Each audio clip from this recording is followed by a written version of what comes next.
एक बार कलकत्ता यात्रा पर गए। रास्ते में यूं बात कर रहे थे।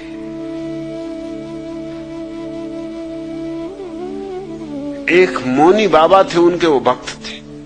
मैंने उनसे पूछा कि मौनी बाबा, मैं तुम्हें क्या खास बात दिखाई पड़ी? अरे उनका खास बात, आज 20 साल से मौन है। मैंने कहा इसमें तो कुछ खास बात नहीं।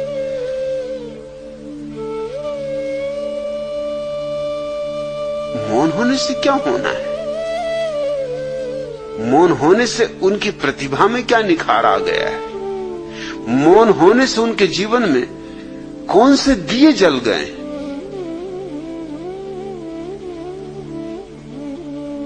अगर वो बुद्धू थे 20 साल पहले, तो मौन होने से और बुद्धू हो गए होंगे। उन्होंने कहा आप भी कैसी बात करते? अगर वो बुद्धू होते तो इतने लोग उनको कैसे पूछते? कोई मैं अकेले ही पूछता हूं, कितने लोग पूछते? अब मैंने कहा ये दूसरी बात तुम उठा रहे हो। उन दूसरों से मैं पूछूंगा तो वो कहेंगे कि कितने लोग पूछते, उसमें तुम्हारी गिनती करेंगे। तो तुम दूसरों को देख के पूछ रहे हो। मैंने कहा तुम एक काम करो, मेरे साथ तुम कलकत्ता चल ही रहे हो, तुम 3 दिन मौन रह जाओ और मैं देखो तुम्हारी पूजा करवा दूंगा। उन्होंने कहा आप क्या कहते, मेरी कौन पूजा करेगा? मुझ में कुछ है ही नहीं। मैंने कहा तुम चुप तो रहो, 3 दिन चुप रहना। और पूरा भी नहीं कहता। रात जब सब चले जाएं, दरवाजा बंद करके, तुम्हें जो भी मुझसे कहना हो कह लेना, क्योंकि दिन भर रुके रहोगे, घबरा जाओगे। दुकानदार आदमी हो, 24 घंटे बात करते हो, तो रात एकांत में तुम मुझसे बोलने की स्वतंत्रता रखना। मगर दिन में लाख कुछ हो जाए, अपने को बिल्कुल बांधे ही रखना, बोलने ही मत। कुछ अगर बोलने होगा तुम्हारे लिए तो मैं बोल दूंगा कि जैसी आपकी मर्जी। उनको बात जची करके देख लेने जैसी। कलकत्ते में ठहरता था सोहनलाल दुगड़ के घर पर। वो कलकत्ता के एक बड़े करोड़पति थे। जब मैं उनके घर पहुंचा, वो मुझे लेने आए तो उन्होंने पूछा कि आपके साथ कौन? मैंने कहा ये मौनी बाबा। मौनी बाबा, इनकी क्या खूबी? मैंने कहा ये 30 साल से मौन। वो एकदम उनके पैरों पर गिरे।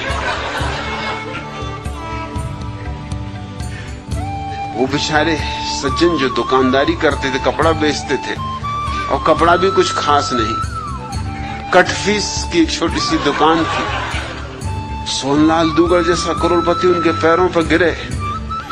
सख्चाए भी, मैंने उनको इशारा किया कि सख्शाना मत। अब जब मौनी बाबा बन गए तो अब डरना मत, अभी तो बहुत कुछ होगा, ये तो शुरुआत। जब सोहनलाल दुगड़ तुम्हारे पैर में गिरेंगे तो अभी तुम कलकत्ते के सब मारवाड़ियों को गिरते देखोगे, तुम घबराते क्या? तुम रुको जरा।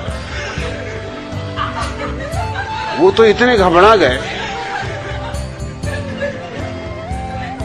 कि वो मुझे हाथ से धक्का मारेंगे, भैया बात ठीक नहीं।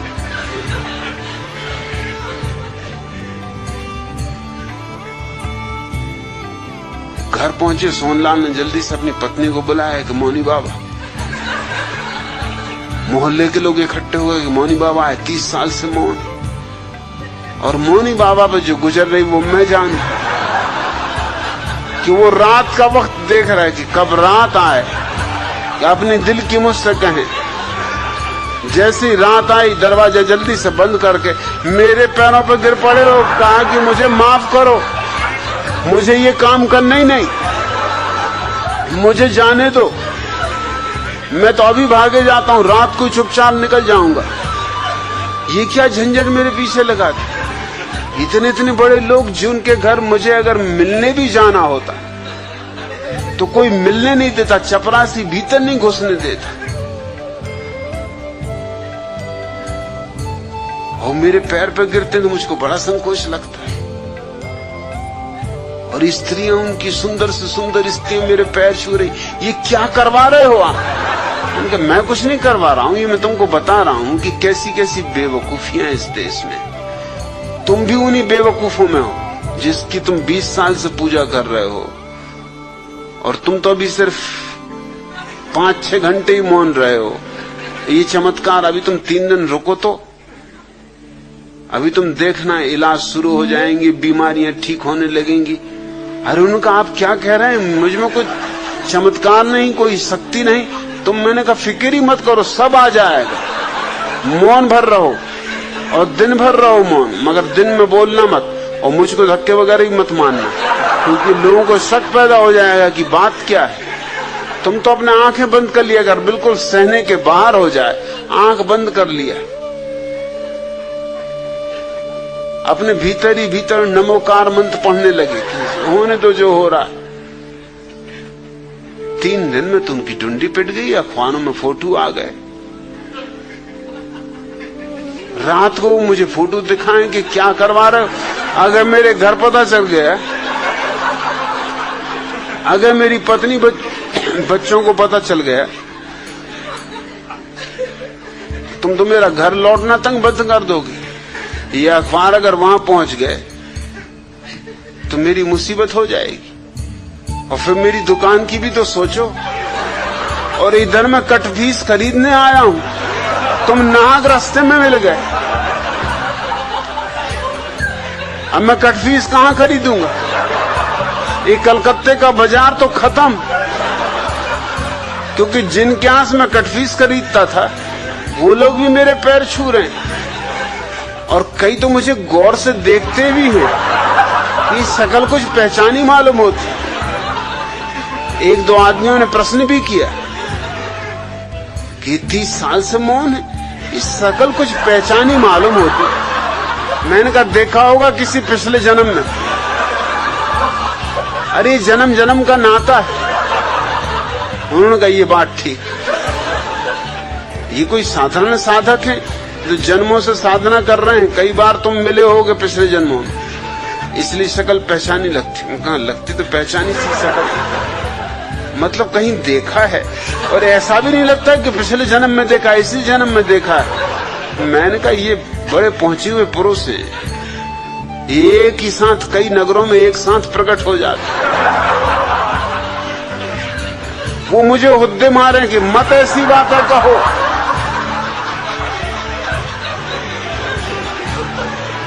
मेरी कमीज खींचे, मत कहो भैया ऐसी बातें मत कहो, ये बिल्कुल झूठ बातें। मगर लोग मान रहे हैं। मिठाइयां आने लगी, फल आने लगे, और रात मुझको कहें कि क्या करवा रहे हो, इतनी मिठाइयां फल में कहां ले जाऊं? तुम ले जाना, घर बाल बच्चों को मोहल्ले में बंटवा देना। स्टेशन पर जब उनको लोग छोड़ने आए, कटफीस तो वो खरीद ही नहीं पाए, क्योंकि अब कहां कटफीस खरीदे? कोई देख ले कटफीस खरीदता कि मौनी बाबा कटफीस खरीद रहे। रास्ते भर मुझ पर नाराज रहे कि और सब तो ठीक, मगर कलकत्ते का बाजार खराब करवा दिया। अब मैं कलकत्ता कभी न जा सकूंगा। मैंने उसका तुम घबराओ मत, तुम एक काम करो, दाढ़ी बढ़ा लो, अगली बार जब कलकत्ता जाओ दाढ़ी मूछ बढ़ा के चले जाना। हाँ, उनका ये बात जस्ती है। मैंने कहा फिर वो लोग कहेंगे कि देखा है कहीं, तो कहना अरे देखना वगैरह तो चलता रहता है, कई लोगों की शक्लें एक जैसी होती हैं, और ना हो तो मैं साथ आ जाऊं। उन्होंने नहीं, आपके तो साथ आने की कोई जरूरत ही नहीं, आपके साथ तो मैं कभी कहीं जाऊंगा नहीं। अगर ट्रेन में मुझे पता भी चल गया कि आप सफर कर रहे हो तो उस ट्रेन से उतर जाऊंगा। और मेरे पैर पकड़ के कहने लगे इतना कृपा करो कि ट्रेन में किसी को खबर ना हो। मतलब ये ट्रेन के लोग तो जबलपुर भी जाएंगे मेरे साथ ही, अगर वहां तक खबर पहुंच गई तो सब चौपट समझो। मेरी पत्नी मुझे मुश्किल में डाल देगी कि तुमसे किसने कहा था कि तुम मौनी बाबा बनो, और तुम कहां से 30 साल मौनी बाबा रहे? 3 दिन के लिए घर से गए और 30 साल मौनी बाबा हो गए। फिर दोबारा जब मैं कलकत्ता जाता था तो लोग उनकी जरूर पूछते थे कि मौनी बाबा नहीं आए, कब आएंगे? मैंने कहा आएंगे, जरूर आएंगे। स्वागत सत्कार ज्यादा पसंद नहीं। वो बहुत नाराज हो गए कलकत्ते से, इतना हूम धड़ाक उनको बिल्कुल पसंद नहीं। वो सीधे साधे आदमी मौन एकांतवास करते।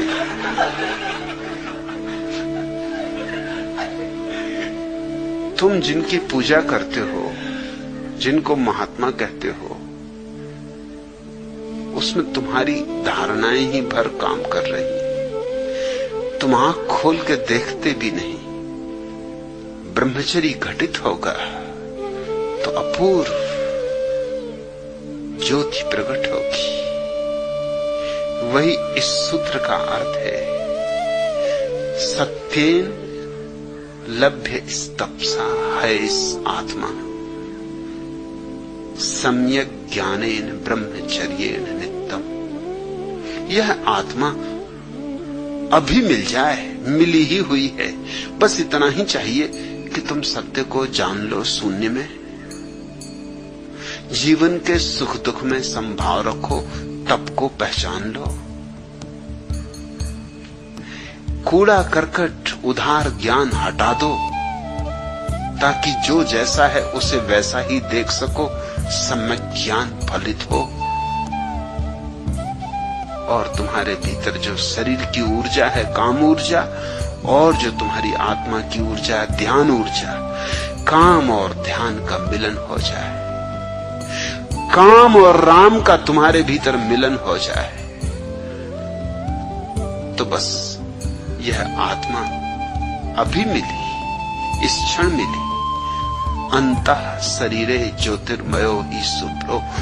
तत्क्षण तुम जान सकोगे कि इसी शरीर में, इसी शरीर के भीतर वह ज्योति छिपी जो परम शुभ्र है। यम पश्यन्ति यथा क्षीण दोषा। ऐसा उन्होंने देखा है जिन्होंने सारे दोषों से अपने को मुक्त कर लिया है। और यही वे दोष है, विचार दोष है। इसके कारण तुम शून्य नहीं हो पाते। चुनाव दोष है, उसके कारण तुम सम नहीं हो पाते। उधार ज्ञान दोष है, उसके कारण तुम्हारी दृष्टि ठीक ठीक निर्मल नहीं हो पाती। और दमन दोष है, उसके कारण तुम शरीर में छिपी हुई ऊर्जा को आत्मा का वाहन नहीं बना पाते। नहीं तो शरीर की ऊर्जा अश्व की भांति है, तुम उस पर सवार हो जाओ, उसके मालिक हो जाओ, और तुम जान लोगे अपने भीतर छिपे हुए उस परम आलोक को, जिसका ना कोई प्रारंभ है और ना कोई अंत, जो शाश्वत है। उससे जिसने जाना सब जाना, उससे जिसने जीता उसने सब जीता।